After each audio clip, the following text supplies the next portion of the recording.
What? I'm your host, Tom Kearns, and welcome to the Anglo-Saxon England podcast. Episode 43, The Kentish Royal Legend.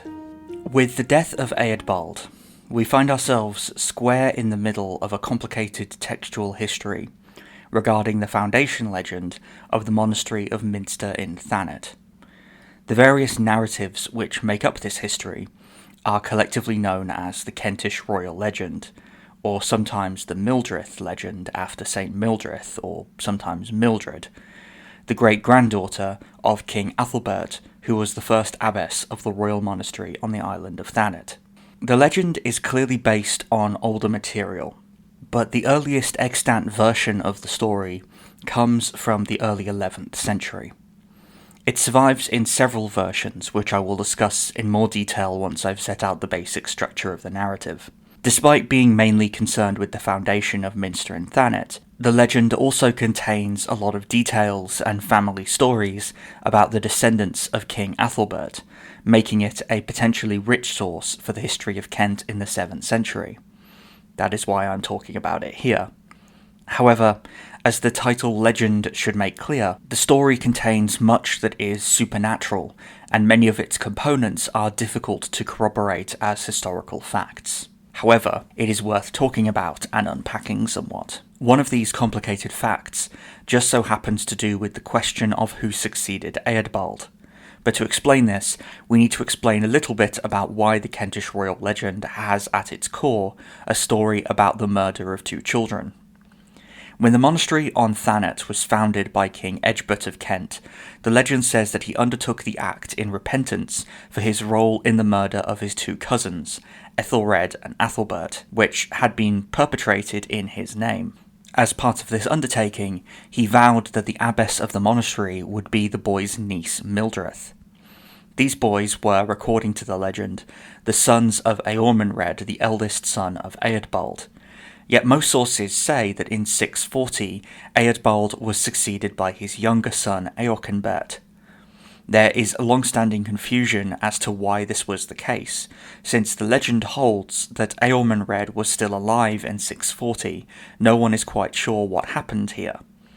To make things more confusing, some versions of the legend do refer to Æthelred as king, raising the possibility that he and his brother ruled jointly for a time, but that upon Æthelred's death, at some point prior to 664, Æthelberht became sole king of Kent. The reason for Æthelberht becoming sole king of Kent, at least according to the legend, is that at the time of Æthelred's death, his sons, Æthelred and Æthelbert, were still too young to assume the throne. Therefore, they were entrusted to the guardianship of their uncle. As king, Æthelberht seems to have been closely involved with the religious politics of Kent. Bede tells us that it was Æthelberht who commanded the destruction of all pagan idols in Kent and enforced mass observance of Lent among the people. It was also Æthelberht who appointed the first native-born Archbishop of Canterbury in 655.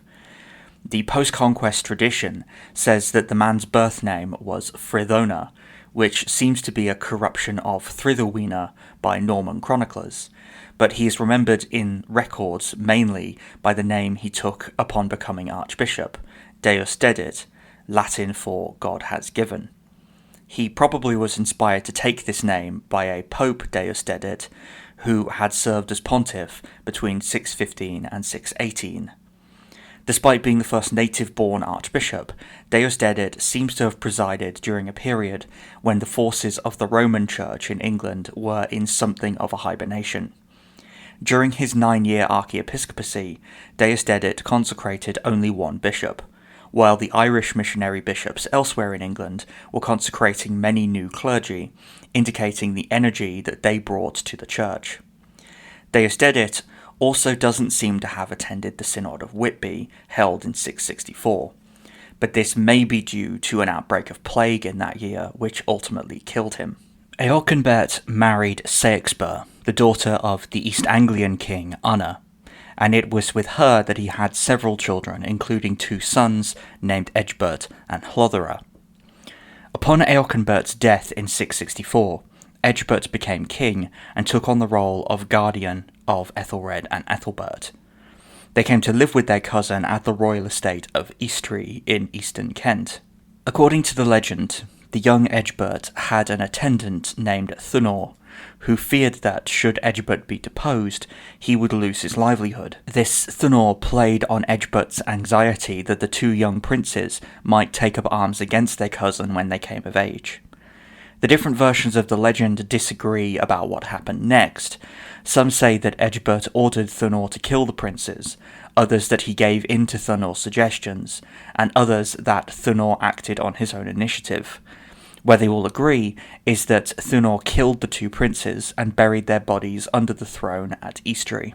However, a mysterious light illuminated where the bodies were concealed. Depending on the version of the story, this either caused Æthelberht or Thunor to confess to the killing.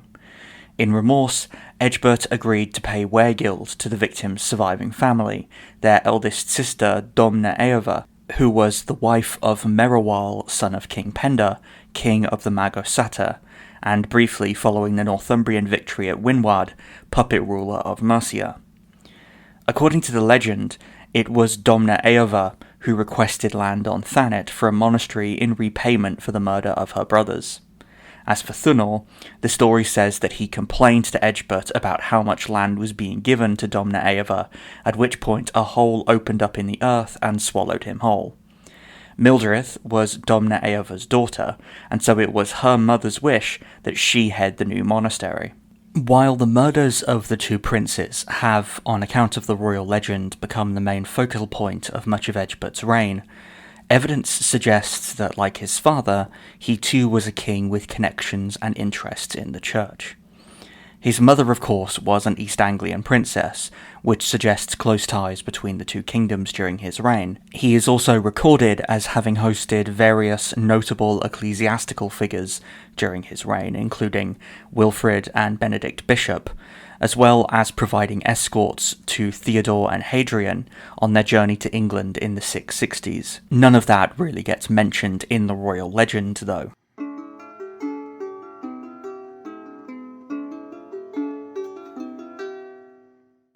Hello listeners, thank you so much for listening to this episode.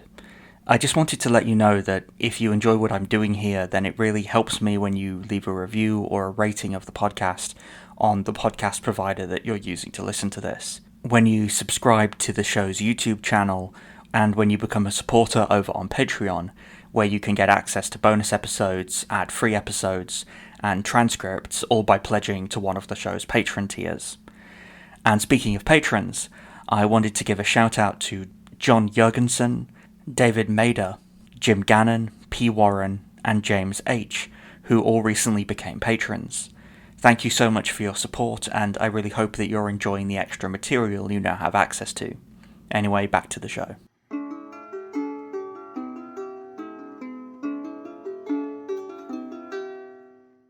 What I've presented thus far is the basic gist of the royal legend. As I said at the outset of this episode, the earliest complete version of the story comes from the early 11th century, so several centuries after the events it relates are purported to have occurred. Scholars agree, though, that the legend is based on earlier sources, mostly deriving from Thanet itself. It is suggested that the Thanet version of the story survives in an Old English text in the British Library manuscript Cotton Caligula A14, which, despite dating from the mid-11th century, contains material which may indicate roots back into the 8th century. Specifically, this version emphasises Domna Eadbald's and Mildred's links to the Mercian royal family, which may suggest roots in the period of Mercian rule in Kent. For this reason, some scholars argue that the Caligula A text was copied from a Thanet version of the legend. While the Caligula A text probably contains 8th century material, in its current form, the earliest versions of the story both date from the early 11th century. They were written following the translation, that is, the removal of relics from one church to another, of the relics of Æthelred and Æthelberht to the monastery of Ramsey in East Anglia. To explain why this occurred, During the Benedictine monastic reforms of the late 10th century, one of the leading reformers, Æthelbald, Bishop of Winchester, became something of a fanatic for collecting the relics of early English saints and distributing them to churches and monasteries he founded. The other men involved in these reforms were less interested in collecting relics, but probably out of a desire to share in some of the wealth and power that Æthelbald accrued. The heirs of these other reformers sought out relics, albeit in a much smaller number. The monastery of Ramsey had been founded by Oswald, Bishop of Worcester and Archbishop of York, but it was only after Oswald's death that the monks of Ramsey obtained the relics of Æthelred and Æthelbert. As the Kentish royal legend makes clear, the two princes were swiftly venerated as martyrs following their death. Whether this was a means of attracting patronage to the new monasteries that were directly held in royal hands, or whether it was because of genuine miracles occurring, or most likely some combination of political benefit and perceived miracles, we don't really know. The legend only relates that people later claimed that miracles were occurring, and that, therefore, the princes were martyrs. Of course, it's a retrospective claim, and we don't really know what happened on the ground at the time, but this is the claim that became widespread and that attracted the attention of 10th century Benedictine reformers. And if that all seems like a lot of information to dump on you all of a sudden, I'll just say don't worry, because I will say a lot more about all of this in later episodes. I quite literally wrote my PhD thesis on the Benedictine reforms, so I have quite a lot to say about them.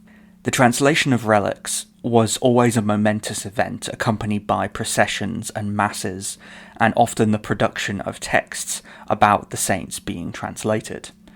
It was in this context that the earliest complete versions of the royal legend were written.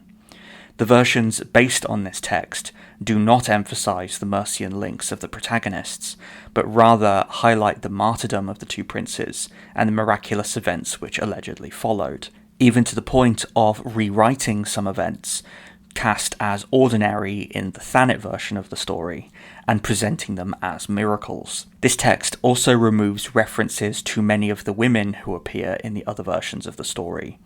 The official, and note the air quotes around official, version of the legend was produced at Canterbury following the Norman conquest.